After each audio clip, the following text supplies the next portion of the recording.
Si Tepu, saya mulai dengan hal yang sangat spesifik diterangkan tadi oleh Bro Has, yaitu kehidupan kita yang di satu pihak diatur oleh hukum negara, hukum publik, di pihak lain diasuh oleh hukum adat. Itu ide yang bagus tuh. Diatur oleh hukum negara tetapi diasuh oleh hukum adat.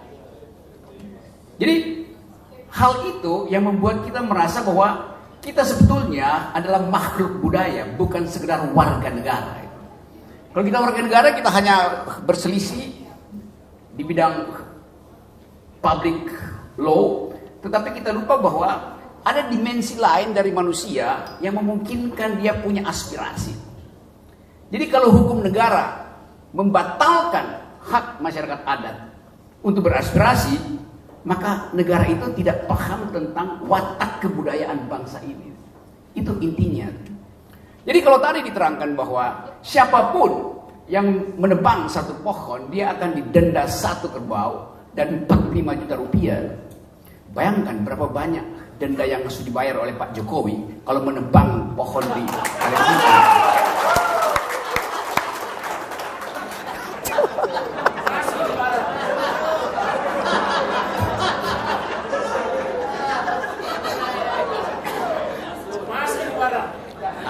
Masuk ya? Itu poinnya. Ini cuma Kalimantan. Kalau saya pindah dari Kalimantan ke Papua, ini Sulawesi Selatan loh. Oke, nanti saya balik ke Sulawesi Selatan.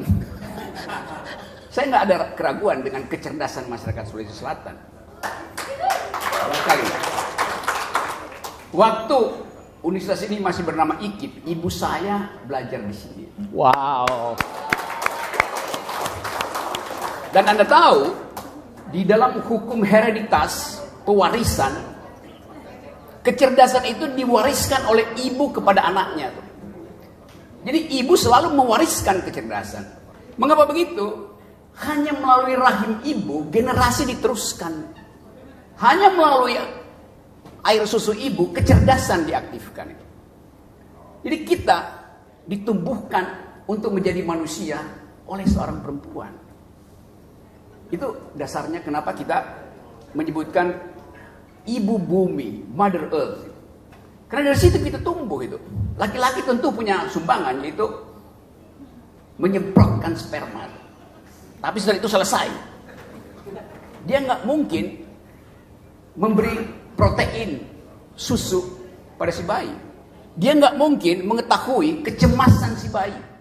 Ibu tahu kecemasan si bayi. Tanpa seorang psikolog, ibu tahu. Suhu bayi dan suhu ibu itu mirip. Kalau bayinya masih di dalam rahim, tidak perlu ada USG. Karena suhu bayi pasti sama dengan suhu ibu. Detak jantung bayi pasti sama dengan detak jantung ibu. Tapi teknologi kemudian mengintervensi rahim ibu.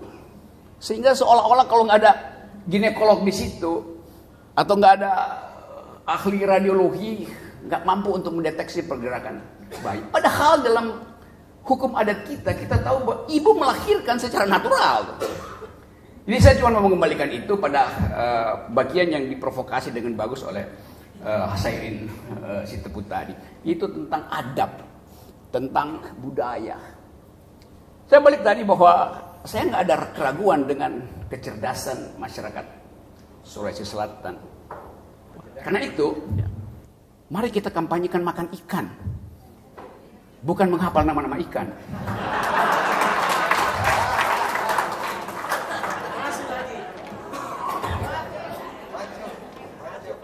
Saya balik pada problem pertama tadi.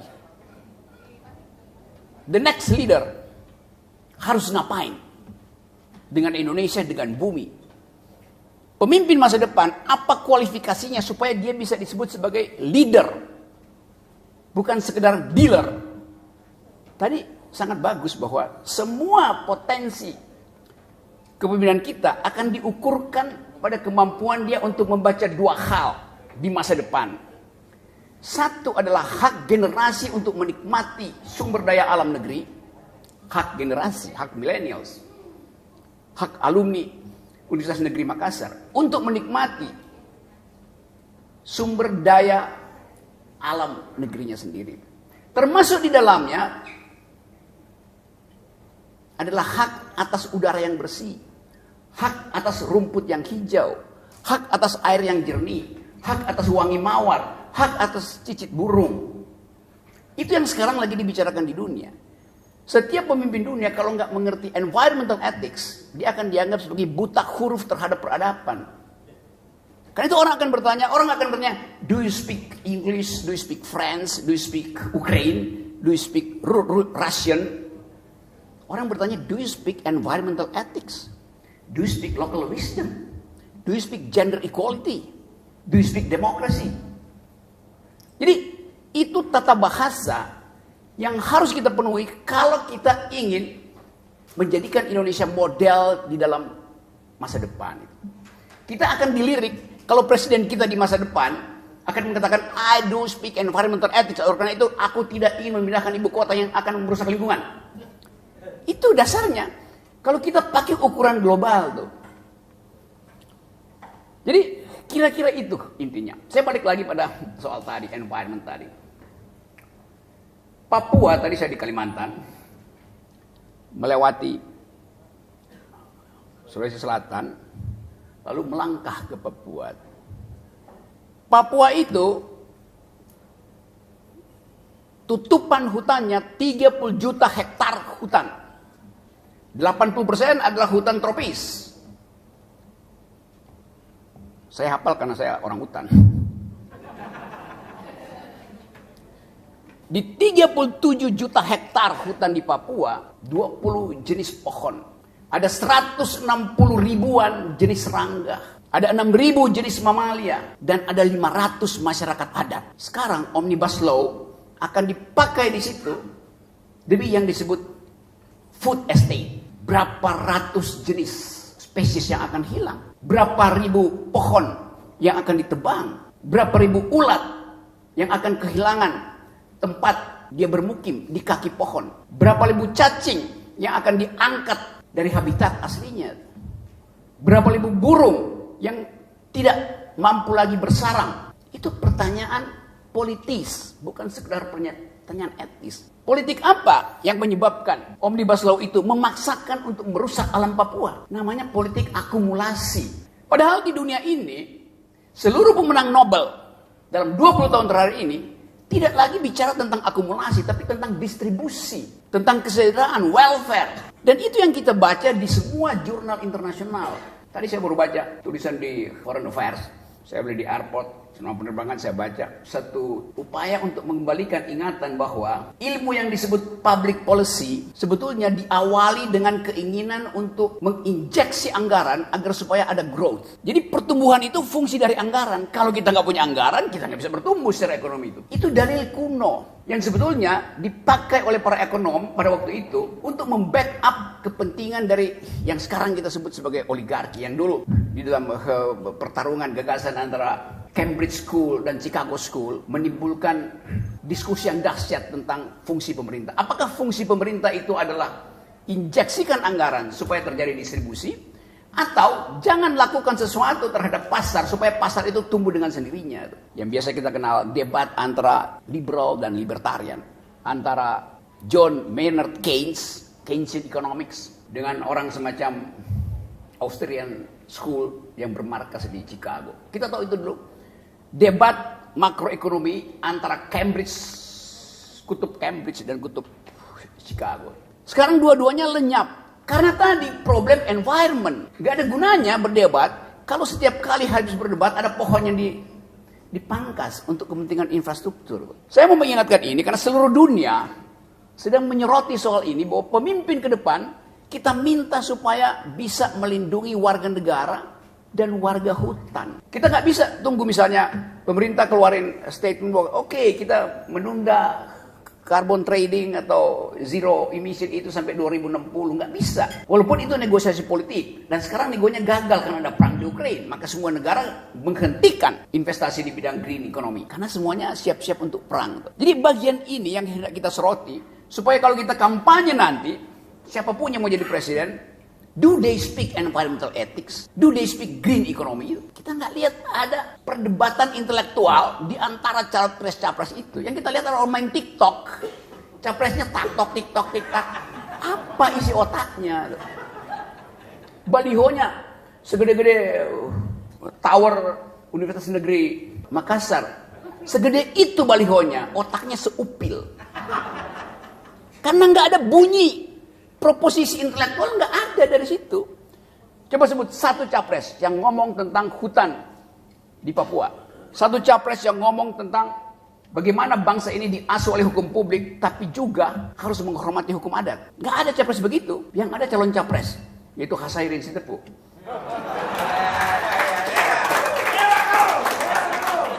Jadi Anda bayangkan, seseorang yang uangnya banyak, datang ke Radar Bogor, diuji perspektifnya, buta huruf dia tentang apa yang disebut kebudayaan, apa yang disebut hukum adat.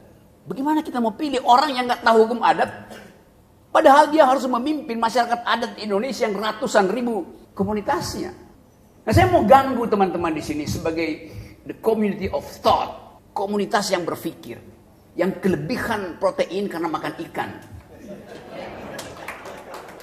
Itu yang kita ingin bicarakan malam ini. Kita langsungkan pembicaraan hari ini supaya ada suara intelektual diucapkan di tengah gegap gempita, suara yang menginginkan koalisi ini, koalisi itu, yang nggak ada isinya itu. Karena dia transaksi demi apa? Mengapa terjadi koalisi, transaksi? Karena nggak ada kompetisi bebas untuk menghasilkan pemimpin. Dikunci dengan teori 20% itu. Karena itu kita ingin nolkan itu, bukan nolkan, nihilkan itu. Supaya ada kompetisi itu. Sekarang orang yang buta huruf terhadap environment bisa jadi presiden. Lalu millennials bilang, ngapain kita pilih seseorang yang gak ngerti masa depan kita? Masa depan millennials ada environment. Jadi saudara-saudara, bagian-bagian ini yang kita bayangkan ke depan akan diisi oleh pemikiran kritis dari kalangan alumni, mahasiswa, dosen, profesor. Supaya ada pembicaraan diucapkan dari kampus ini. Kalau saya bandingkan sekarang, apa riset yang sedang digandrungi oleh dunia hari ini? Satu, riset tentang human genome, tentang DNA manusia. Riset yang dibiayai oleh Bank Dunia dari awal tahun 2000 dan sudah selesai sebetulnya. Sehingga kita punya peta DNA manusia. Saya bisa tahu saya datang dari semak-semak di Bulukumba atau semak-semak di Afrika. Bisa dites DNA saya tuh. Nenek moyang saya dari mana asal usulnya tuh. Cara berpikir saya disebabkan karena kebiasaan saya makan apa itu. Peta DNA udah selesai. Kita bisa tahu. Cari aja penyebab DNA-nya. Nggak usah menyebutkan kelompok tertentu. Kan ada ilmu pengetahuan untuk tahu. Kebiasaan orang berbohong, bukan orang. Kebiasaan seseorang berbohong. Dan bohongnya sampai ke Rusia.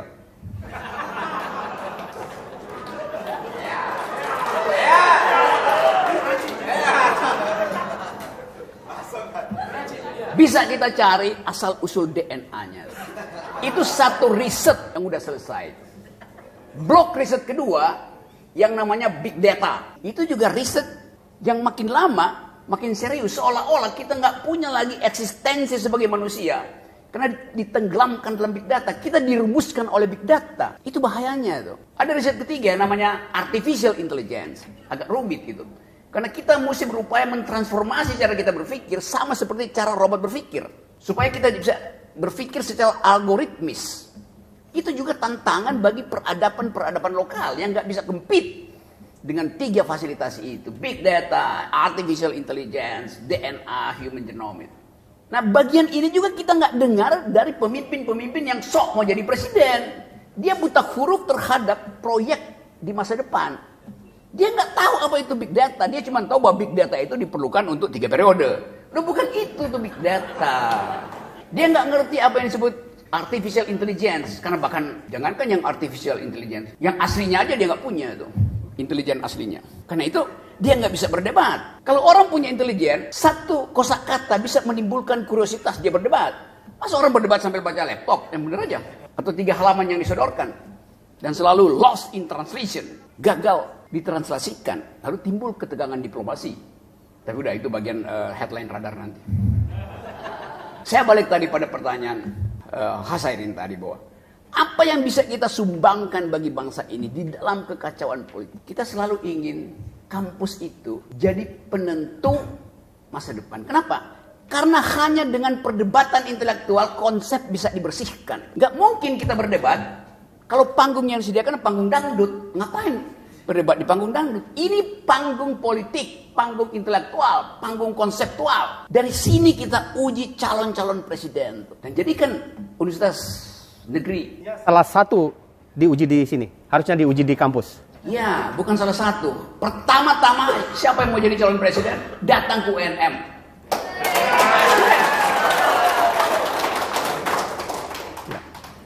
Dan debat bisa dimulai dari sekarang, nggak usah tunggu jadwal KPU. Ngapain KPU ngurus-ngurus debat orang? KPU itu panitia teknis untuk disiapkan kotak pemilu, bukan mengurusin debat.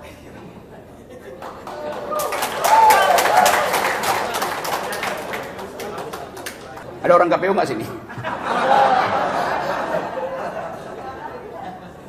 Nah, saya ingin supaya tradisi ini dibuka. Di Amerika, seorang calon presiden pertama kali debatnya tuh di universitas. Biasanya di lapangan basket, ngobrol dia terus ditanya. Dihajar di situ. Jadi kenapa orang takut? Kenapa capres-capres itu takut masuk kampus? Karena dia nggak sanggup untuk berhadapan dengan metodologi. Padahal semua argumen harus diuji dengan basis metodologi. Jadi saya gembira setiap kali saya ada di sini, setiap kali saya bertemu dengan kampus, ada cahaya yang hendak dihidupkan dari kampus.